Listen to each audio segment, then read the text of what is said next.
આપણે જવાનું છે વડસાલથી ઝાડ આવે ને ઝાડ લેવા. આપણે જવાનું છે આપણે દાદા મચ્છીમારો ના ઝાડ લેવા જવાનું છે. ફાઇનલી મિત્રો આપણે જઈએ છીએ ઝાડ લેવા. જુઓ બોલા તાણી ભાઈ મારા કાકા ને તો મોજ આવી ગઈ છે. હમણાં આપણે જઈએ ચાલો મજા છે. અત્યારે નહીં અત્યારે હોડી ઊંડી લઈ લેવું આપણે પછી જાને વ્હીલ થઈ ગયો તો ચાલો આપણે જાવું પડી ગઈ છે ફાઇનલી બહાર. અહીંયા કિચન ગીત સાંભળે છે. અહીંયા આપણો ટેપ વાગે છે. બોટ આવે છે જુઓ વાવડો મોજો ફૂલ થઈ ગયો છે મિત્રો. ત્યાં રત્નેશ્વર મહાદેવ અહીંયા આપણી બોટ રાખવાની હીરા એવો. આ તમને 3 બોટો દેખાતું છે. આ છે આપણું ઘર. મચ્છી લેવા આવવું હોય તો દરિયા ગામ વાવડીની વેળવાળા મેરડીમાં આવવાનું ના આપણું ઘર છે. ત્યાં તમને મચ્છી મળી જાય જીવ જોવે.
ભાઈ કિરીટભાઈ ની બોટ ને હાઈ હાઈ કરે છે. અહીંયા બોલાવે છે.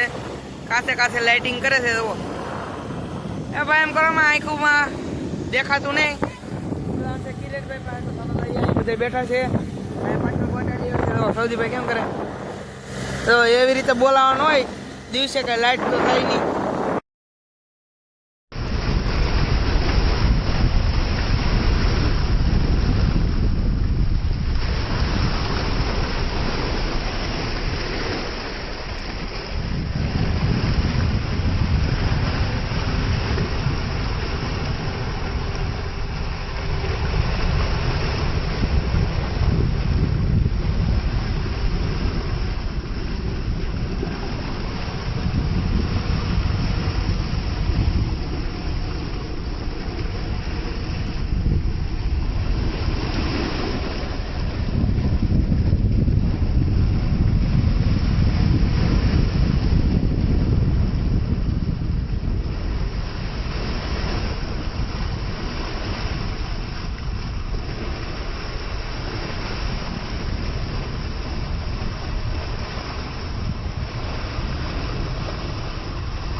અહીંયા બોટ આવી ગઈ છે હાવ નજદીક. આપણે એની પાસે રહું. ફાઇનલી બોટ આપણી પાસે આવી ગઈ છે. કાંઈ ઘટે નહીં વાળા જોવો આવી ગયા છીએ બોટમાં. સૌદીભાઈ જો સડી ગયા. આ છે કિરીટભાઈ. આપણે પણ આવી ગયા છીએ. કલેક્શન લોકો છે તો સૌદીભાઈ વાયરલેસમાં વાત કરી રહ્યા છે. અહીંયા આપણી બોટ વીજેલી છે જુઓ. આપણી બોટ વીજી છે ફાઇનલી. આ કઈ નાની બોટ ને મોટી જબર બોટ છે. અહીંયા છે આપણી નાની બોટ. અહીંયા છે આપણે ફાઇનલી આપણે વ્યાવા એના ગેરમાં જો આમ કેવું લીવર આપેલું પાણી કેટલું ઉડાડે. તો સારો આપણે પણ હવે ઘરે ભાગી જો એની બોટ ભાગી છે ઝાડ મેકાવા. આપણે ઘરે શાંતિભાઈ બ્લોગિંગ કરે છે તો બોટ ભાગી છે કાંઈ ઘટે નહીં ઓલા. આપણી બોટ પણ હાલે છે ફફડાટી બોલાવે જો. હવે શામજીભાઈ પણ બ્લોગિંગ કરે છે. બોટ ભાગી છે.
આપણે આવવાનું છે બીજા બંદરમાં બોટો મૂકવા, કેમ કે આપણા બંદરમાં લોટ લાગે છે, કેમ કે વાવાઝોડું આવે છે. સૌદીભાઈ બોટ જાય છે, રામજીભાઈની ને વિજયભાઈની બે બોટો વીજ્યું છે. આપણે શામજીભાઈની લવજીભાઈની બોટ લઈને જઈ હતી. અહીં જવો કિશનભાઈ માવો બનાવે છે, અહીં છે રત્નેશ્વર મહાદેવ. આપણે શામજીભાઈ વિડીયો ઉતારે છે. આપણે અહીંયા લોટ લાગે એટલે બે મુસ્કો મેંચી જવાના છે, તો ચાલો મેંચી આવીએ આપણે.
ફાઇનલી ફૂગવા આવી જશે. જો અહીંયા મોજા કેવા ફાટે છે, અહીં માથે માણસો ઉભા છે. તો અહીંયા કેવા લોડ લાગે હે મિત્રો, અહીં ઘટે નહીં.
મસ્બા બંધાઈ છે. આવડાને તમે ઓળખો, કોમેન્ટ કરી દેજો. આ ઓલા છે સખીની ઈ છે. તો જુઓ અહીંયા છે બધા ઈ. આ શામજીભાઈ લાવે ઈવડે ભાઈગા. આપણે લાવવાનો તો એની પાસે ફોટો પડાવવા, પણ આપણે કઈ આપણી માટે કઈ ઉભા રહ્યા છે નહીં. તો એ ભાઈગા છે. તો જુઓ ઈ ભાઈ તમે એને ઓળખો કે નહીં કોમેન્ટ કરી દેજો. શામજીભાઈ તુલસીભાઈ રહે છે, હું લવજીભાઈ પાછળ હલા રહી છીએ. આપણે તે રત્નેશ્વર ઘરે વિડીયો શૂટિંગ ચાલુ છે. ચાલો આપણે જઈ ઘરે. અહીં છે રત્નેશ્વર. તો સૂર્ય ભગવાન હાથમાં પૂગી જશે. રત્નેશ્વર છે ભાઈ કંઈ ઘટે નહીં. આપણે એક ખેલ આવીશું ના વિડીયો બનાવવા. જો સૂર્ય ભગવાન હાથમાં પૂગી જશે. અહીંયા છે આપણું ના ઘર. તો ચાલો આપણે જઈ ઘરે. મિત્રો ફાઇનલી આપણે મસ્બા મેકો આવ્યો ને આપણે બનાવ્યું છે મુરગીનું શાક. જુઓ સૌજીભાઈ ભાણા કરે છે. આપણે 2 કિલો મુરગી લેવા હતા, તો આપણે ચાલો વાળું કરી લઈએ. હવારના વાગી જશે 5. તમારા બધા ભાઈ જો સા બને નાખી છે. આપણે દાંતણ કરીએ. વિજયભાઈ વિડીયો અપલોડ કરતા કરતા દાંતણ કરે. સૌજીભાઈ મારા ભાભી વાત કરે છે. આપણે પણ દાંતણ કરીએ. આજનો વિડીયો તમને ગમ્યો હોય તો લાઈક, શેર, સબસ્ક્રાઈબ કરી દો. તાથી બધા મિત્રો જય માતાજી, બાય બાય.